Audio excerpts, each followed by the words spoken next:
இந்த தேர்தலில் வெல்வதற்கு இன்னும் அதிமுகவுக்கு வலிமை தேவை.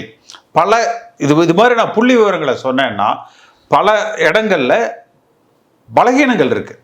அதை நம்ம பலப்படுத்தணும். என்ன பலகீனம் இருக்கு? இப்ப அதான் திமுக எதிர்ப்பு ஓட்டு சிதறது, பாஜக எதிர்ப்பு ஓட்டை பெற திமுக, திமுக எதிர்ப்பு ஓட்டை பெற பாஜக. அடுத்து மக்கள் மத்தியில் அதிமுகவில் எல்லாம் பிரிஞ்சு இருக்காங்க என்கிற அந்த உட்கட்சி சலசலப்புகள், அது மக்கள் மத்தியில் ஒரு ஒரு அவநம்பிக்கையை உண்டாகுது. என்னதான் எடப்பாடி பழனிசாமி கட்சி எங்கிட்ட தான் இருக்கு, நான் தான் அதிமுகன்னு சொன்னா கூட பிரியன்னு சொல்றாரு. இல்ல, அது என்ன வேணாலும் அவர் சொல்லட்டும், அது அவருடைய வெர்ஷன்.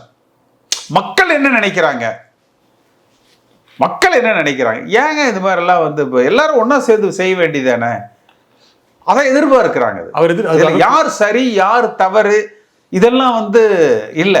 எடப்பாடி பழனிசாமி நீதிமன்றத்தில் மட்டும் வெற்றி பெற்றா போதாது, மக்கள் மன்றத்தில் வெற்றி பெறணும்.